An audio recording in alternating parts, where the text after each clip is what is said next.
Right, my name's Claire Deacon. I am a professional construction health and safety agent. That's not where I started my career, but it's where I am now. The start of my career was in fact in nursing, with a diploma of general nursing from Groote Hospital a long time ago. And once I qualified, discovered that I really wanted to work with people in the sector of industry to keep people well.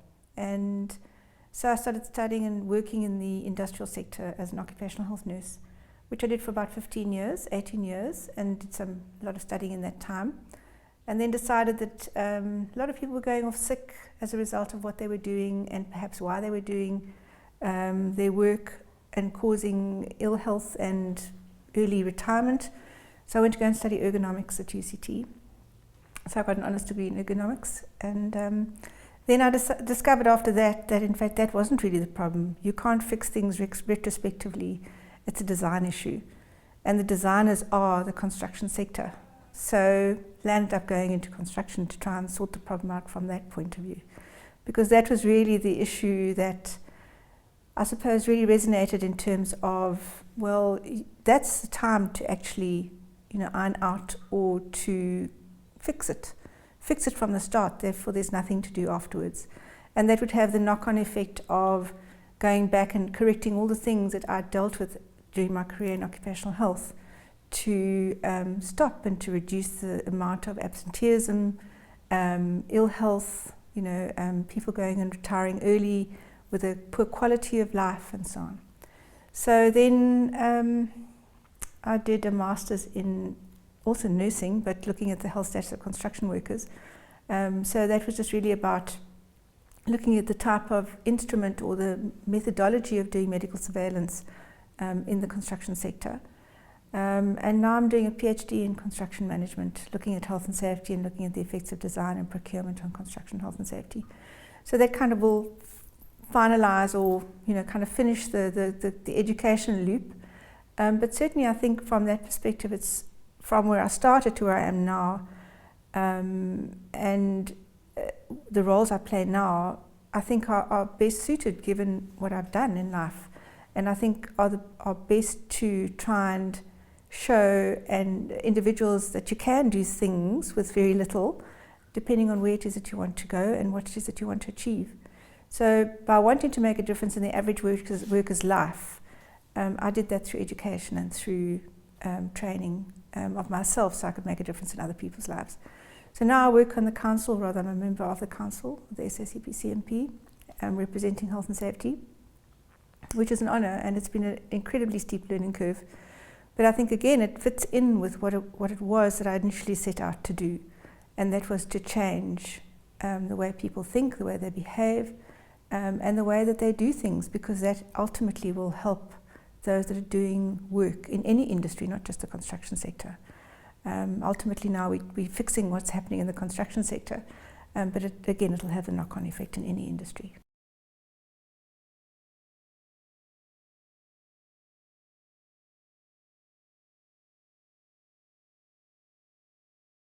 Okay, the original construction regulations were promulgated in 2003. And what that did was to highlight the high areas of risk and loss in the sector, in the construction sector. We had an enormous amount of fatalities and injuries and ill health, many of which in fact are not documented or not noted. Those regulations worked up obviously for 10 years. And in between that period of time, there was quite a lot of consultation from the Department of Labour and various bodies relative to how could we make them better, because as we were going along, the numbers weren't declining that much in terms of fatalities loss and the type of losses that were being experienced. The difference between the 2003 regulations and the 2014 regulations are reasonably significant, in that the requirements and the onus on the client, being the owner, say for example it's Sandton City, the owner of Sandton City is the client, and the designers, the architects and the engineers that actually do the drawings and do all the the work that needs to be done in order to go out to building the Sandton City, there's an enormous amount of onus placed on those two areas and categories rather, to make sure that they take cognizance of health and safety. So whereas before the lot of the onus was and the liability lay with the contractor. In other words, the contractor was responsible for making sure that all health and safety rules applied. They were the ones who had to to do the work and to make sure that the workers didn't die or get ill during their days. But then again, they've identified through research and through the issues of looking at the causes of injury and disease that, in fact, the earlier you introduce or look at what the health and safety issues are, the better you are able to control them. So they moved the focus away from just the contractor and now kind of labelled the client and the designer as equal parties in terms of the responsibility and liability that goes with managing health and safety. So that is a significant issue. The other significant issue that they've brought in is whereas before one used to have to notify the Department of Labour of any construction work, they've now introduced a permit system. Very much like in the building regulations, every contractor or every work site has to have a building permit. This is now a health and safety permit, which has very significant requirements for the contractor, the client and the designers. The other aspect which is very important in terms of that regulation is the fact that the professionalization of the health and safety categories have been introduced. They published a special notice to identify that in the course of that regulation, the only people that may do work in those particular environments, that be for the client and for the contractors, the principal contractors and their contractors, for example, they have to use a registered person. And that would either be the health and safety agent, the professional category, which is now registered with council, or a health and safety manager or officer, which would generally work for the contractor. And those particular individuals now being registered would be vetted in terms of their qualifications, skills and experience in being able to help and do the different types of work at the different stages of construction from the start, from the time they start designing all the way through to the time they hand that Sandton City back to the owner of that particular area or product.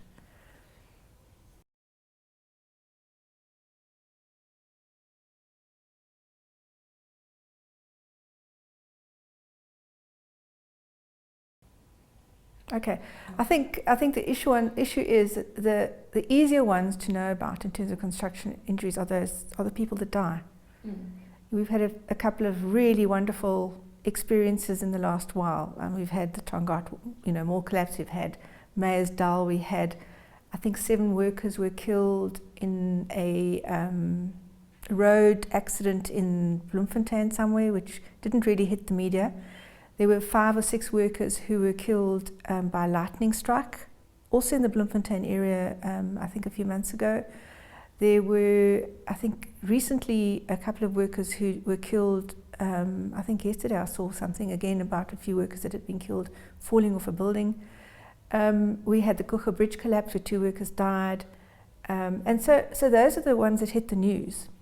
The ones that we don't hear about could also be fatalities. But because there's very little response or follow through from the Department of Labour or from the police, and they don't always talk to each other, they don't really work well together, some of those fatalities or whatever happens fall through the cracks, especially the accidents. So somebody could be, for example, driving to work or driving to a project, have a road accident, be seriously injured, and the claim won't go through the Compensation Commission, it'll go via the Road Accident Fund, or via the person's medical aid, or just land them in hospital and be missed altogether.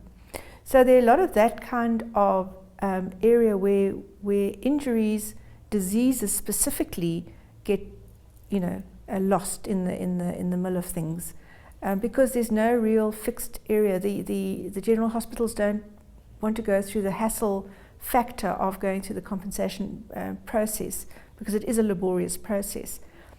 to get, because and again, from that perspective, the doctors don't get paid. So, you know, they don't want to deal with compensation cases. So they would rather than deal with it via medical aid, or they'll say go to the public hospital and it'll be lost. So in many cases, we don't know what the true figures are. The other critical thing is that we know what's happening in the world, but we don't know what's happening here. The Compensation Commissioner hasn't reported on statistics since 1999. So we know via the Department of Labour that there was approximately 258 fatalities last year, but we've got no further details on that. We don't know, for example, what percentage of people have been made ill suffering from different types of occupational diseases like noise-induced hearing loss, asbestosis, skin ailments, etc. We know about some of them because some of the bodies, like for example the Federated Employees Mutual Association, or FEMA as we call it, do publish stats every month because they are a carrier or one of the recognised insurance bodies that report for the Compensation Commissioner, that covers specifically the construction sector, but they only cover a portion of it. So again, we know we've got snapshots of what's going on in terms of, you know, what the accident rates and so on are for particular types of losses and so on, but not the true picture. We could probably multiply it by 1,000 and we still wouldn't know whether we're even hitting the button of knowing how close we are to the real picture. And the problem with that is that everybody runs around like ostriches with their head in the sand. You know, nobody really believes there's a problem because no one's actually talking about it. So the health issues are the ones that are really the problems.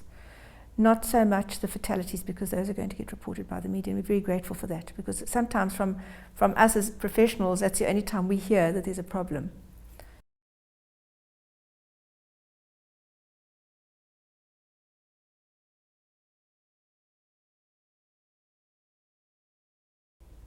The Department of Mineral Resources has a very good process. They're a very, very good government body, and I think the rest of the sectors could learn a lot from them in terms of applying their systems or similar systems.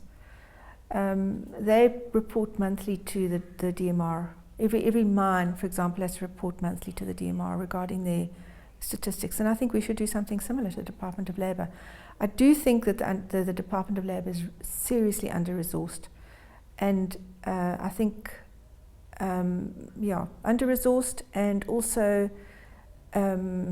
underskilled, because they don't have the resources to be able to, you know, put out that kind of information. Otherwise, I think we'd have more of it. I think there's one issue which, if I compare what happens in the culture of health and safety overseas compared to South Africa, we don't have a culture of self-regulation, which is in fact the basis of our legislation. The legislation is not there to be policed. You're supposed to police it yourself.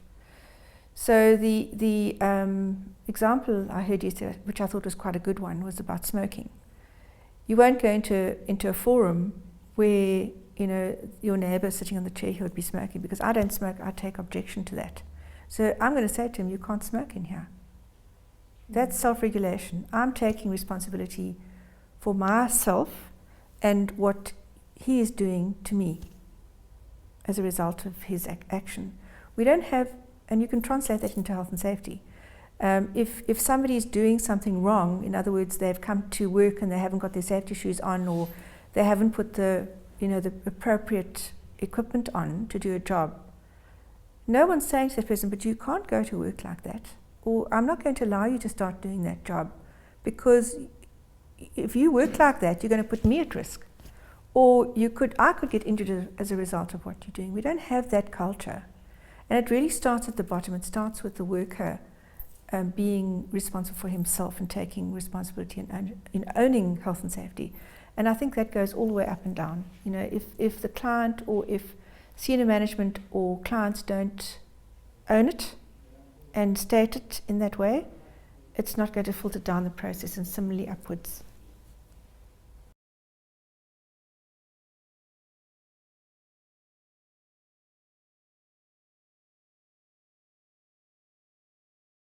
When one is in construction, the construction sector tend to focus just on the construction regulations. They don't focus on any of the other regulations, which in fact could have an impact on the construction process.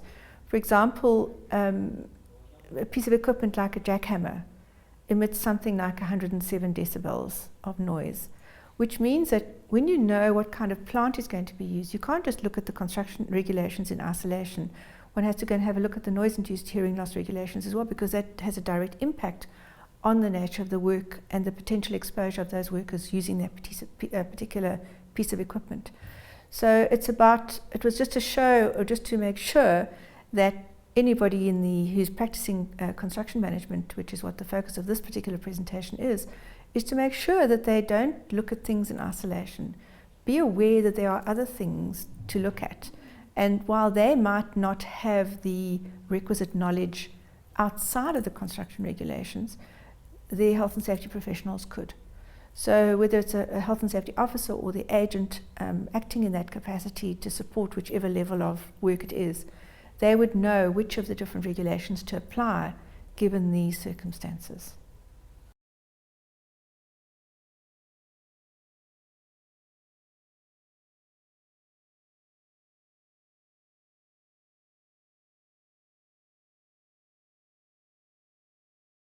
The SACPCMP obviously registers construction managers as a particular discipline and is a professional category. That goes through a process of putting together sets of documentation which compiles almost a portfolio of evidence in terms of their CV, their experience, their skill sets. They have to write articles about the different challenges and positive projects that they've worked on, which relate back to their CV and their project profiles. And then they go through an interview. So they go through, only once they've been through all of those processes, and there might be a couple of others that I've missed out in those steps, but through that process, and it's all peer review, they then would come out to the other side as a PRC.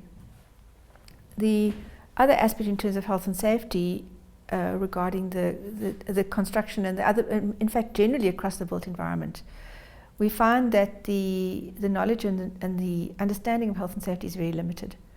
We put that down largely because there's no underpinning knowledge or underpinning training within the tertiary education process. So many of the universities don't have health and safety as a subject or as any kind of experiential learning which would incorporate health and safety in their daily jobs. That is what actually causes the problem. So when they come out of university or whichever institution it is that they come out of, they've gone through that process, they've got experience, and if that particular organizations they've worked in their careers haven't had good health and safety practices, they're not going to know how to apply that, and they won't know because they haven't had it as part of their training. So that going forward is a critical issue that we're hoping will be addressed through council and through the program accreditation processes, where there's a direct drive by the council to look at embedded health and safety knowledge, and that's not a short course on that, but linking health and safety issues as they apply to the various processes. So the drive of the council then is to look at through the program accreditation program the different universities which they have vetted the various programs, and to look at how health and safety has been integrated into those courses. So whether you are studying at Mangosuthu Buthelezi University or Walter Sisulu or CPUT or WITS or UP, doesn't matter, you will have eventually some level of health and safety incorporated into that training. Not just short courses, but embedded in terms of, if you're doing structures, what are the health and safety elements that go into structures? If you're going into contract documentation, how does that link into health and safety? So there's an embedded knowledge, so that when everybody comes out of university, they already know how to apply health and safety right from the word go. It's an integrated process. It's not an add-on, which it is now, or not seen as an add-on.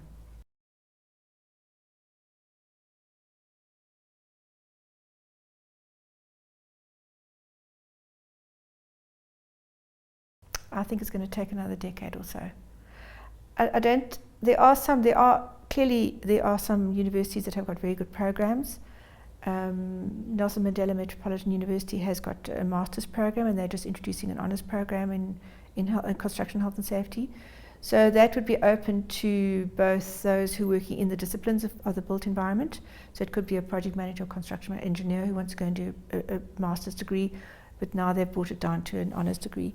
There are other training programs. There are specifically health and safety programs looking at construction related issues. But the majority of construction health and safety programs are very basic, they're very generic. So they would cover anybody across the sector, not necessarily only in construction. CPUT also runs a BTEC program. University of Pretoria, I think, has got a program. Da Vinci Institute has got a program. And all of those, as they come through the process, will be accredited through the council and will get the appropriate recognition. That also means that with the continuing professional development, the CPD process, which links to that, we also have to look, obviously, given that the fact that the reality of people not having that training, we're also then looking at CPD points, so that, for example, a CM would score higher points if they were going to study and do short courses in health and safety, which would then give them the underpinning knowledge, or at least some knowledge. It's not rocket science. It can be very technical because there's a lot to know, but you know, if you apply your mind and you think about things and you look at them holistically, I think anybody can do health and safety, especially at that level. They're not having to do the work, but it's a matter of managing and coordinating, which is what the CM's role is, in fact, on a project.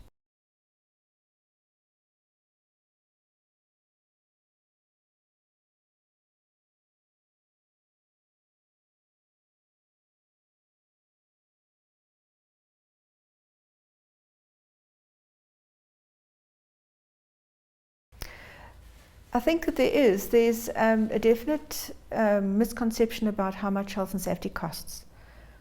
But there's also a misconception in terms of how it should be applied. Like I said before, the issue of people having that feeling of it's an add-on. And it will cost more money when it's an add-on. You can't expect it to be, you know, if you're building it into the process and you are taking the costs right back to from the beginning of design. So you have an idea of the Sandton City, you know, you want it to be a, you know, multi-story building with the latest technology and so on. You start looking at the health and safety costs right then, because there will be implications relative to the type of design that the architects would like. I mean, if the client wants to have a shard or a berge or something like that, which is going to be aesthetically challenging and obviously very complex in terms of design and very difficult in terms of constructability, then clearly the health and safety costs are going to be very high, because you need to look at all of those processes relative to the risks to those workers and obviously maintenance costs through the life cycle. But that said, if good consideration is given through the design stages and so on relative to those costs and to health and safety, I think they can be contained, and I think they can be well identified so that everybody knows exactly what the costs are going to be. But it takes a team effort. It's not any one person's you know, baby, and certainly I think that at this point in time the health and safety stuff is left to the health and safety, you know, practitioners, and not taken on as any part of the responsibility within the, you know, the clients or designers, and that includes CMs. And it goes back to your original question around why the construction regulations were promulgated and what the differences were, was specifically relative to that, is that it's not the contractor's problem to manage health and safety when those risks have been created by the client or the designer. There will be risks which they are inherent in the project because of the complexity of the design. And clearly in that should have been noted, and that should have been, you know, that would have been catered for relative to the project.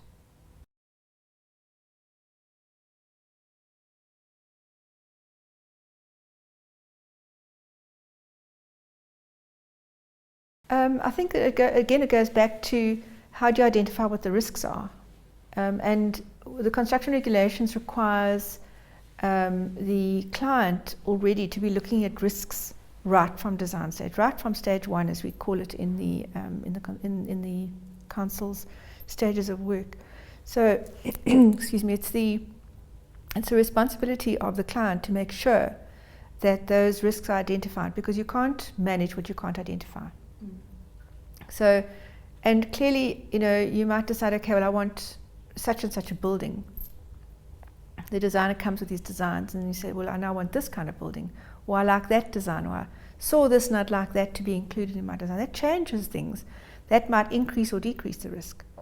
If the client decides he wants a particular type of design, and there are changes as there are during design stage, the requirement of the health and safety agent and the team is to look at those particular types of risks and whether in fact they are appropriate and how they can be managed. If the client is really dead set on a particular design, then there are going to be inherent risks which are relative to that particular process. And then the challenge to the rest of the team is, how do we manage this risk going forward?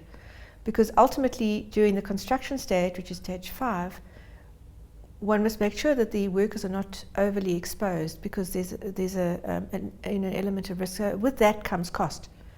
So the better you are able to design out those risks during the early stages of the project design, the more likely you are to have a cost-effective design with limited risk, with limited loss of life and illness and disease.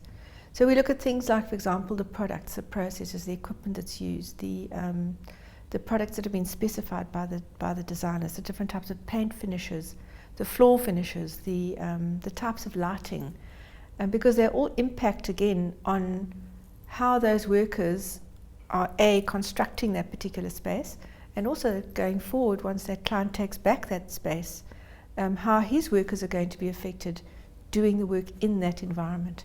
Is the lighting appropriate? Is the flooring appropriate? Are the desk spaces and so on appropriate? So you can't do that unless you've assessed all of those risks, through that process from one stage to the other. The risk assessment process is never ending. It's an ongoing process which is not a finite process. It's infinite.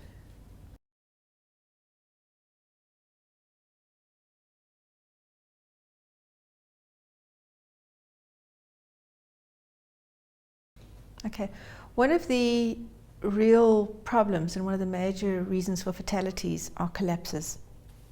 So one of the more prescriptive areas in the construction regulations looks at temporary works. Temporary works is anything which is of a temporary nature that is required to construct a section of the structure. In other words, it will be access scaffolding to get to a particular part of the building if they're going to be painting, or it could be support work, which is now going to prop and support a slab that they're going to pour, and so on. So temporary works is anything which is going to do something like that. The person who is doing that has to be specifically qualified. They have to be a structural expert, essentially, and that's what that whole temporary work scenario covers. The reason why I've brought it in is because it's not well managed on site. Most of the issues are that temporary works are thrown. We do it every day. Don't worry about it. We don't have to kind of take any nonsense or any notice of it. So there's very little attention paid to the building and the design of something like an access scaffold, where you've got particular types of materials going to be loaded on it. You've got people that are working on it. You've got dagger or cement and bricks loaded on it with other equipment and materials needed to use to put into place. So where something like that is not taken into account and not designed properly and not understanding what those issues are, and the contractor goes ahead and he builds that particular structure, temporary structure, that's when they collapse. So, or they are removed before they should have been, because if you're doing something like support work, there are very specific requirements around how long that support work must be in place. The concrete has to have reached a certain amount of strength before it can be removed, and there's a very specific process which is built into the engineer's criteria around who can do that, when those aspects must be done, and so on. So that what they've done now is they've taken those standards and they've just built it into the construction regulations as being a separate area which now is incorporated in terms of a health and safety risk because of the high number of fatalities that are related to temporary works. So the intention is to try and ensure that the management of health and safety around temporary works is now inculcated in the Health and Safety Act, which makes it sometimes a little challenging because for me as an agent, going and auditing a contractor and you're looking at the temporary works designs and so on, I'm looking for specific things to be in place. And if they're not there, it becomes a problem, you know, and one is then obliged to stop the work and say, well, you've got to pull this down or you've got to get somebody in to, you know, come and sort it out. Whereas in fact it would have been easier to do it right in the first instance, and there would be no delays going forward.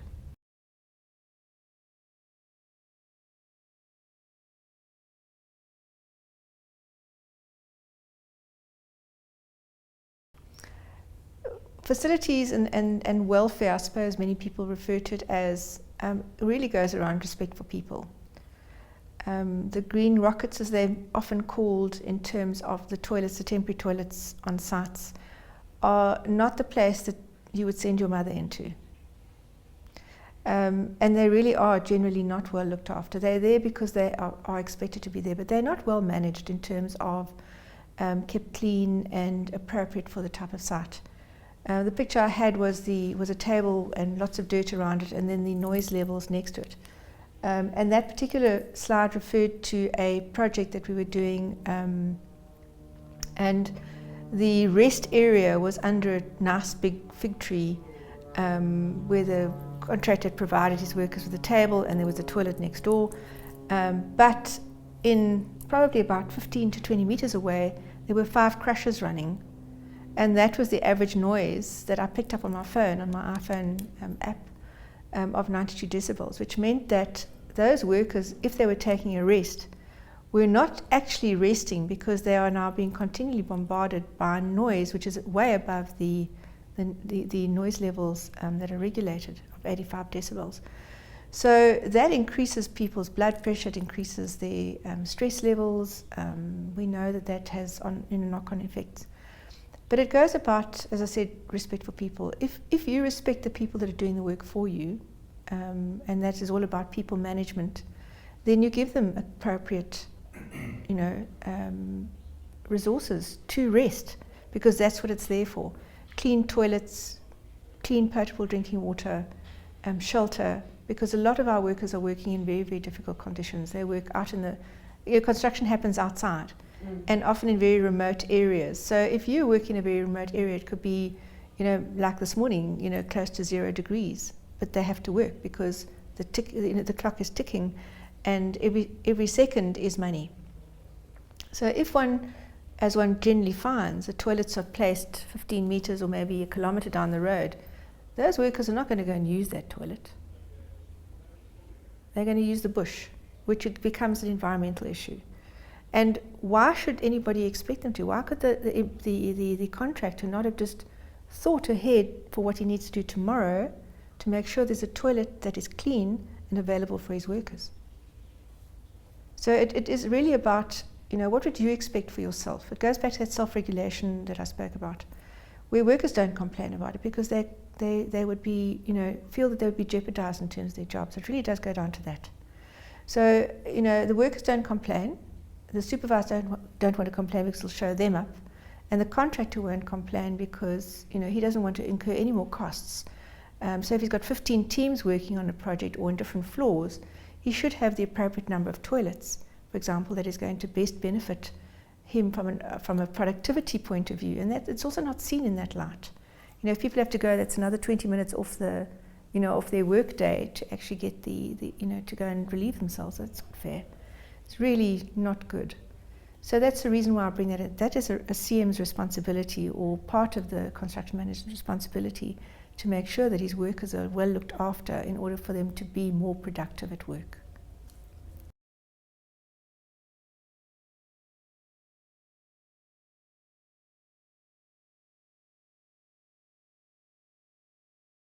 I think, you know, the built environment, no professional works in isolation, and nor should they.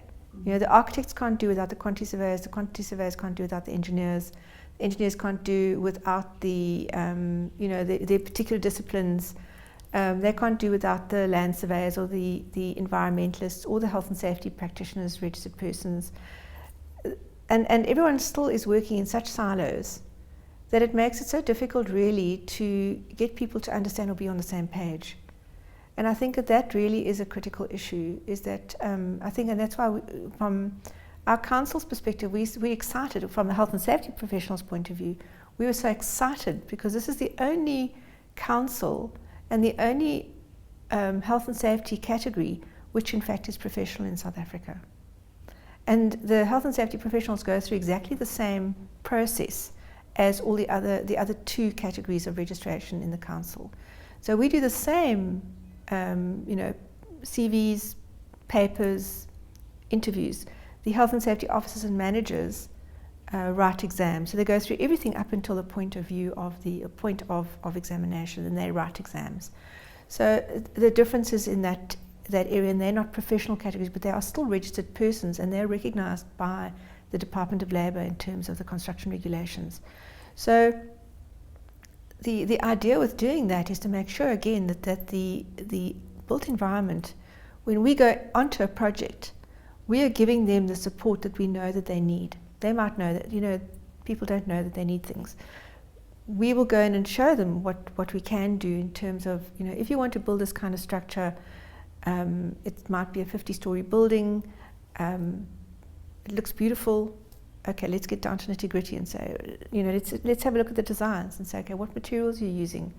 How long is this process going to be? And work through things methodically with them, and not to change their designs, or not to change their thinking, other than to include health and safety in that process, so that when that job is ready to be built, that structure is ready to be built, they know with some level of surety that they have looked at all of the health and safety issues and the potential risks which could exist going forward. You can't control what the contractor is going to do, because he's going to come with his own set of requirements and way to build. But at least one can, really have a very good understanding of what is going to go forward.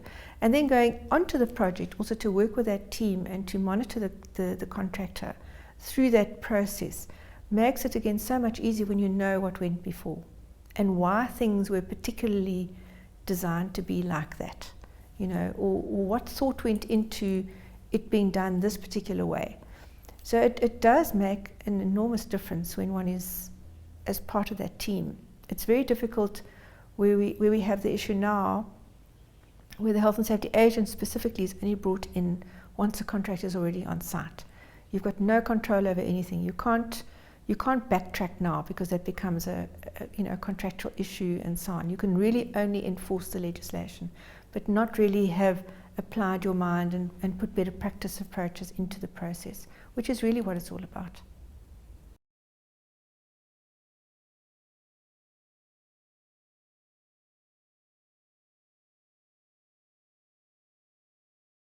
So I've just come back from 2 weeks overseas, and the culture in terms of health and safety was phenomenal, absolutely amazing.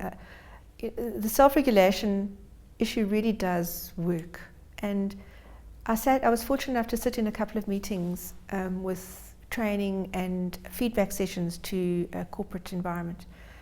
What a difference, in terms of, it wasn't about, why should I do this, or what's it going to cost, or whatever.